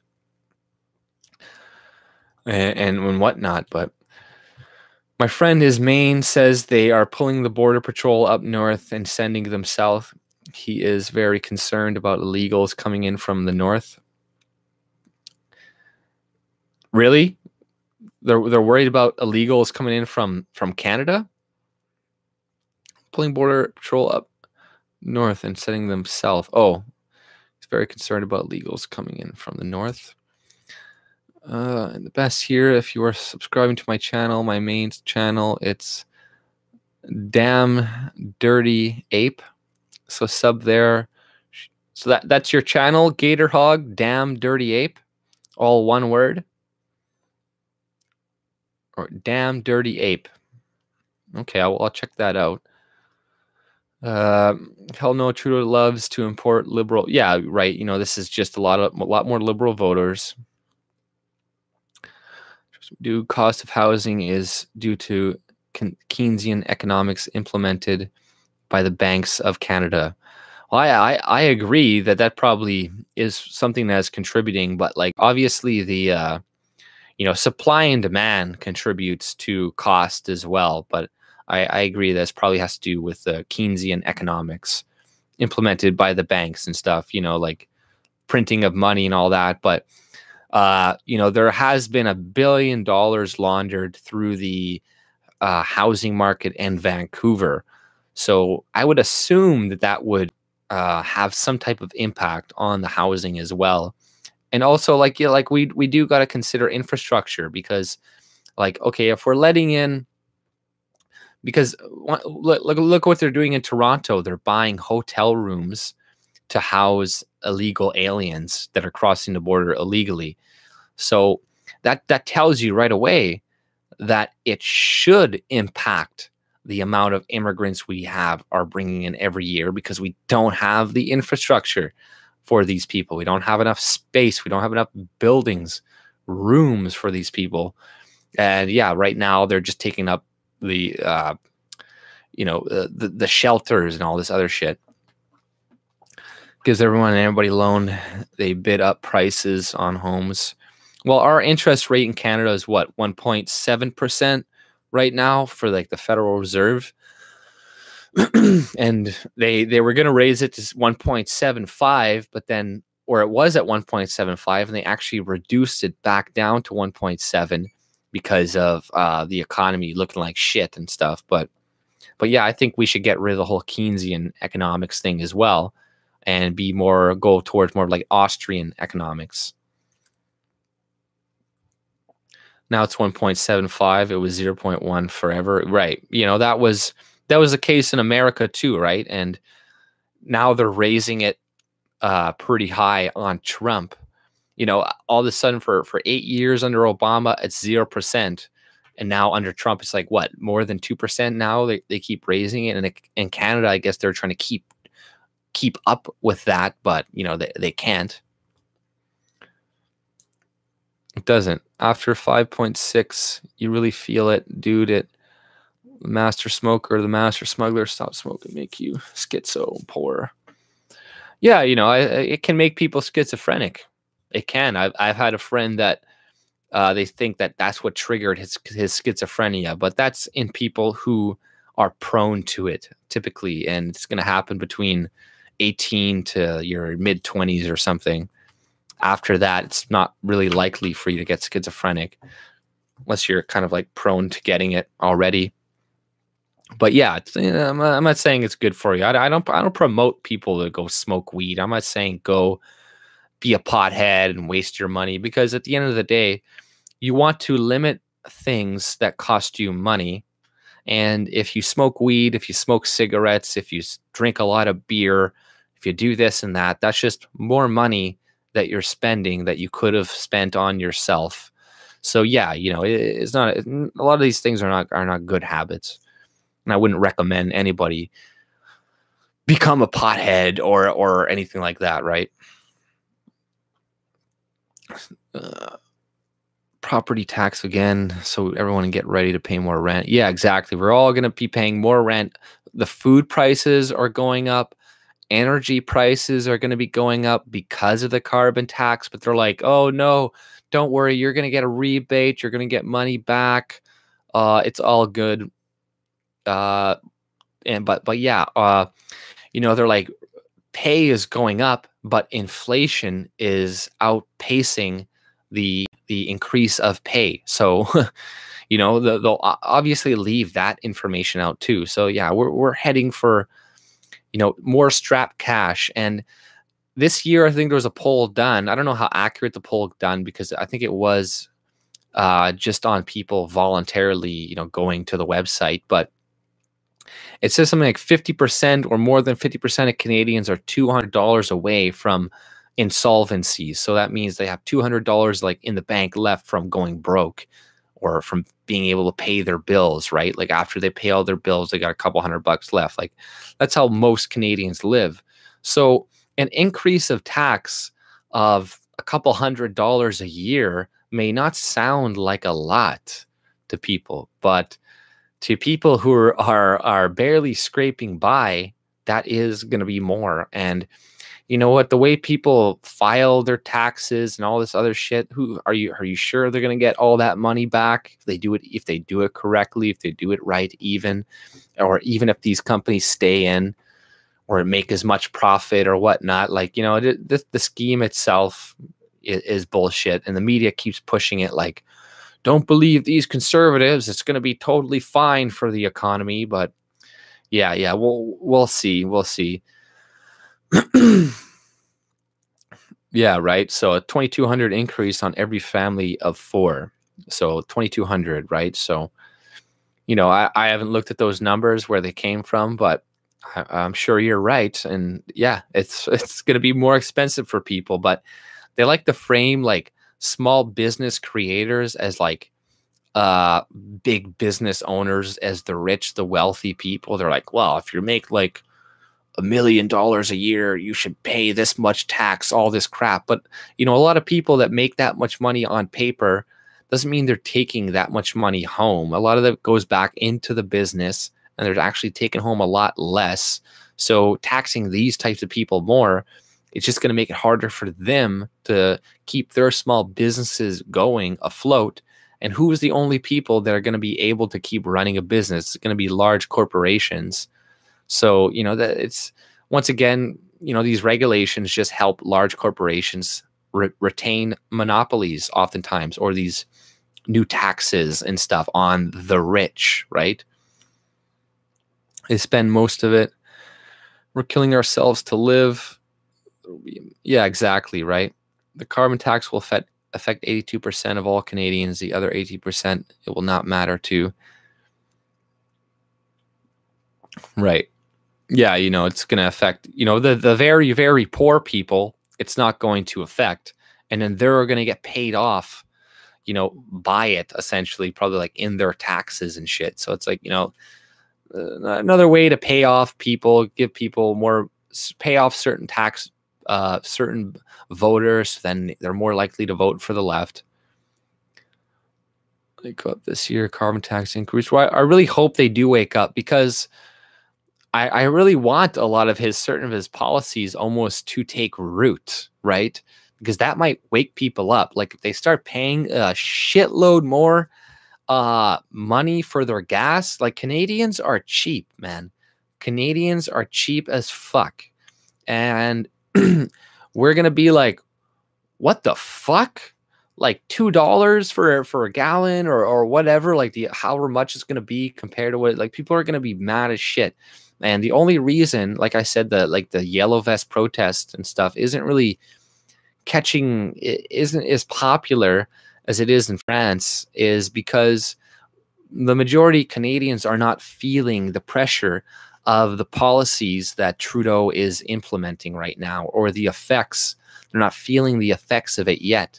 So in France, they are feeling the effects of it. They are paying way fucking more at the pump for gasoline. They feel all this shit. So yeah, they're going to have a lot more incentive, and more people, they're going to be more kind of united against Macron and stuff at once to go protest. But here, you know, gas prices are still fairly low in Manitoba, at least. And I don't know how it is in other provinces, but here they're still fairly low. And, you know, people, they don't change things when they don't feel a change, when they don't feel differences. And, you know, we're so cut to the change of immigration for so long that that's something that's not going to really trigger Canadians, like seeing us being replaced, because it's like it doesn't register to us. But for us, more it's like comes down to like taxes and money, and if people start paying more at the pump, then they're gonna be like, what the fuck, you know, like this is bullshit. But you know, because we're we're not woken up to the fact that immigration is also a massive problem, and being replaced will be a big problem in the future. I think a lot of people just are not thinking about that. A lot of your normie people, they're not thinking about us being replaced in the future by the immigrants that our government is bringing in. Like, it's not on their mind. But if you put it on their mind, if you remind them of it, like I talked to some people at work the other day. I've never talked to you before about this type of politics stuff, but they were pretty woke, man, on a sense. So, like, they're like, fuck Trudeau, fuck this. And then I started talking to them about what he's doing and about immigration. Then I started telling these guys, I'm like, guys, we're being replaced.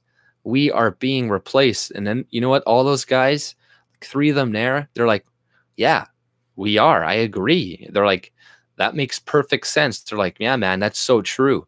They're like, yeah, I look around and I know what you're saying. I agree with you.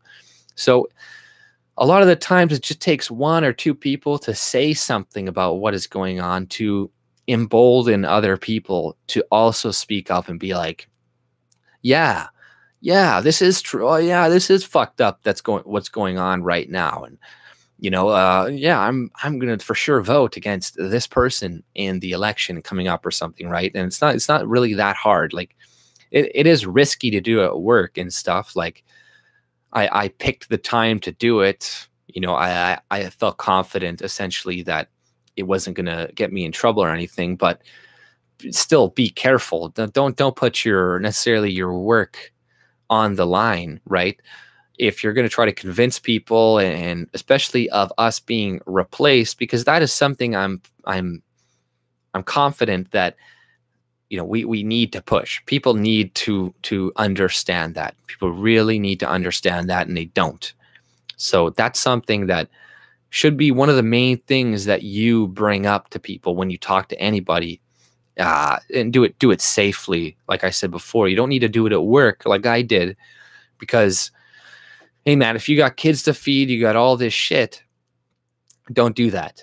But it's almost better sometimes to approach strangers and stuff as well. People you don't know that can't necessarily contact you, your work and stuff. People on the street, strangers on the street, that's good. Also, that would be a little bit safer for some people. But if you are confident enough to talk about that type of stuff at work, do it. At home, do it with your parents, your family members, because it is important. What do you think, Prince? Whites are being replaced? Whether white people are being replaced on purpose, or whether it's just being done coincidentally through the low birth rates and immigration, doesn't matter, right? What matters is we are being replaced. That is true, whether it is intentional or not.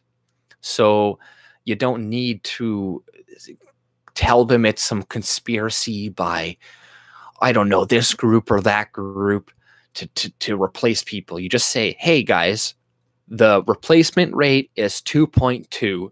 We're having 1.3 kids. The government is bringing in this many immigrants every year. In 20 years, we're going to be replaced if this continues. And that will wake a lot of fucking people up. That will wake a lot of people up, and will get them to start to see things, to start to look at things a little bit more objectively when they're reading the news. And they'll start to, whenever they read stuff about immigration, how we need these things, they'll remember what you said, what you told them about, being replaced. And they'll start to be able to see through the rhetoric of what the news is often printing, because I'm indoctrinated or inoculated myself to a lot of the propaganda. I'm reading the news all the time, and you see it constantly, like just the either them omitting stuff, like they just say something like this is fact, or just all these other statements that they make that to make you believe and make the reader believe that, this is the only option to do and it's a good thing. And the people that say opposite are evil and bad, right? And, these messages are always being sent to people. So, you got to kind of wake them up from their slumber, from their state of, being brainwashed, and be like, hey guys, you're being replaced. Hey man, there's going to be no more white people here in the future. We're going to be a severe minority. And people will be like, huh, what? Like, I'm telling you, man, I'm telling you, a lot of people just don't think about this shit. They don't think about it. They're not paying attention. They're at home playing video games. They're doing this or that. They don't watch the news. They don't do any of that stuff. So wake them up from their slumber. It's not that hard. It's not as hard as you think. You don't have to. Most people are not that ideological. Like the people you see on social media, like Twitter and all this other shit, those people are more likely to be ideological. Those people are the ones that are already kind of set in their ways, and that they go on Twitter to argue with people that believe other things, or they want to go on there to virtue signal about what they believe. But the average people that don't use these things, that don't go on these sites, which is the majority of people, like, you can convince these people, like you can convince the majority of normie people, because Twitter, these sites are not representative necessarily of the majority population, right? It's like these are where people that are the most vocal about their SJWism or whatever go. So then you're reading leftist Twitter and you're like, wow, are all liberals kind of like this? And you're like, no, like this is kind of like where all the crazies go, right? On Twitter and all these other things, right? It's not a good, I wouldn't say it's a good representation of the public at large.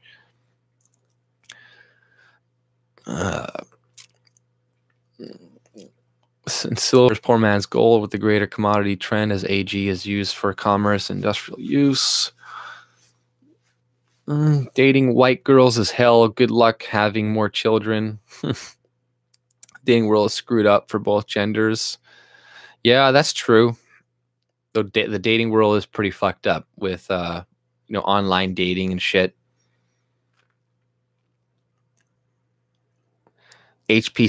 HPV vaccine stopped conception over time. Yeah, there's so many things that have been sterilizing people over the years too. So there's so many things working against us to have kids. But the thing is, we're never going to win in a race of having kids against these other groups of people, right? We're never, ever, ever, ever going to win in a race. That's why government sponsoring, I don't know, white people having babies and shit, like, that's not going to work. You know what I mean? That's not going to work. So it really comes down to stop redistributing wealth, stop stealing money from white people. They'll start to have more kids. Other people will have less kids. And if the population gets smaller and doesn't continue to grow, oh well. That's fine. Who cares? Does Canada need to be 100 million people by 2100? No, it doesn't.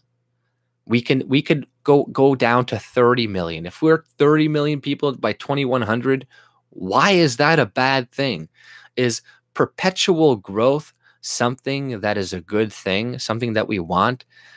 Like they when they say Canada is a corporation, well, they clearly consider it like a corporation because they just want it to continuously to grow like a corporation, but you can't always do that. Like the earth is a finite space. It's only so big. You can only fit so many things. You can only get so many resources out of it. Making more people is not a good thing. Actually, having less people would be good. Wouldn't these environmentalists want less people, not more, because shareholders need to make sales over sales. Right. It's like, oh, we need to continuously grow our GDP every year. We need to keep doing this and that. And you're like, why? No, we don't. We don't need to do these things. Is an Agenda 21 myth? all this important to pay for socialism, healthcare, Canada pension. Well, I don't know about social overpopulation in the sense of like, yeah, the world is huge. We can fit people all over the place and stuff. But, you know, like resources take manpower to create. So, we do have a finite amount of things. So we shouldn't be bringing in people because like we see with the illegal aliens coming in, they're taking up refugee shelters and they're being put in hotel rooms because we don't have the resources available to house all these people. So it's like, it's going to take up space for other people because now there's these regular homeless people that are sleeping on the streets when they could have been in shelters. Yeah, I think immigration might go reverse.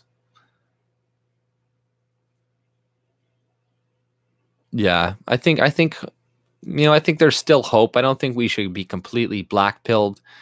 Sometimes they say like, "Oh, this is what's going to happen," but that's if we keep going on the same route. I think there is a possibility to turn things around, and the moment we lose hope in changing things, then everything is going to go for the worst, for sure, right?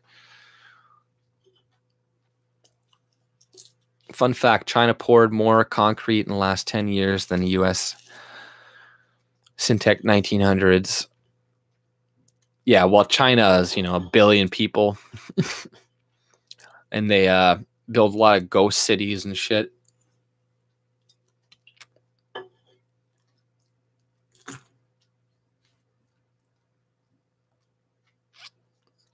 I've been paying attention to coins lately too. Yeah, right. Yeah. Trudeau keeps influencing the market. We should use illegals for test astronauts. Yeah, there we go. Then we're going to get some use out of them. That would be a good idea. Hussein is not a traitor. He's a Somali helping Somalis. Right. He's not a traitor to his own people, I guess. He's just, we just assumed that he would have Canadians back above his own people's back, which is a naive thing to think. There are 6 ghost cities in China, and those buildings are dead now, right? Yeah, they last for like 3 years, and then they tumble down, right? So they're shithole. China, they give subsidies to people to build stories. So every story you build, they subsidize it. So that's why people they just build massive buildings for no reason because they would get like a bunch of money from the government, and that was just going to like encourage foreign investment in China, right? So it's just a lot of fuckery going on there that you can't really trust. You can't trust China saying they have 6% economic growth. It's probably more like 2% or 1%. Yeah, well, a lot of buildings do fall down in China. Like there's this one guy, I forget his name, some guy who lives in China. He's driving through there. He's going through the ghost cities, and you see how cheaply some of these buildings are made, like these skyscraper. They're like 20 stories high, and you see they're like hollow on the base, made out of like wood, and like he's saying sometimes hundreds of people die in these collapses of certain these buildings, but it doesn't really get reported on. Like the media here isn't going to hear about it because China, in these countries, they keep this type of stuff under wraps because they want to make it seem like their country is doing great. But this is something that the Western media does to a lot of communist regimes all the time. They did this with Russia. They hid a lot of their crimes, pretended like, oh, this is such a great place and all this stuff. Like you see the media, they're not really focusing on China and what they're doing to Muslims over there. They're focusing on us and us like looking at native people or something, right? I need you imagine lending the builder billions for buildings and no one bought in China. Die. Bongheads, babe. For fuck's sakes, bongheads. Well, hey, John Denmark, remember that you're not smoking weed. So, you know what? a good thing to learn to not get angry and stuff, and to lose your cool, is to remember that you know, you're not experiencing it, right? You know what I mean? So like, you know, you don't have to be that angry or kind of like, you know, pissed off or something at other people. It'd be like, hey man, I think you shouldn't do it. These are my reasons, blah, blah, blah. But it's like, man, relax. You know what I mean? I think people, they put too much. One of the reasons I think people get so angry and lose their patience and all the anger and stuff at other people is they have too high expectations for people. So they're like, well, if you're not doing what I do and do this, then they lose their cool. They get mad. I'm not saying that's necessarily what John Denmark was doing, but it just kind of reminded me, like, you know, you see somebody, they're driving in traffic, and then they see somebody do something that they don't like, or they do it slow. They take like a slow turn, and it just enrages the person. They're like, whoa, what the fuck? The fuck? You know, I would have taken that turn so much faster and way smoother. Why can't that person do it? Because they're expecting everybody is like them, and they're all going to figure things out when they figure things out, and then they get mad and they get impatient because they're like, why aren't you figuring things out as fast as I figure things out? But it's like, you know, everybody learns things at different paces, and you can't shame addicts, you can't shame drug addicts, alcoholics to stop doing shit. You know, in order usually for them to stop doing stuff, they have to want to stop doing something. You know, in order to stop doing a drug of any kind, you have to first want yourself to stop doing it. People can tell you as much as they want, it's bad for you, it's this, it's that, it's that. The people, they know that. But, you know, I'm saying, like, that's not necessarily a good way to change people or convince people to do something that you don't like or that is bad for them. But, you know, there's different ways of dealing with it.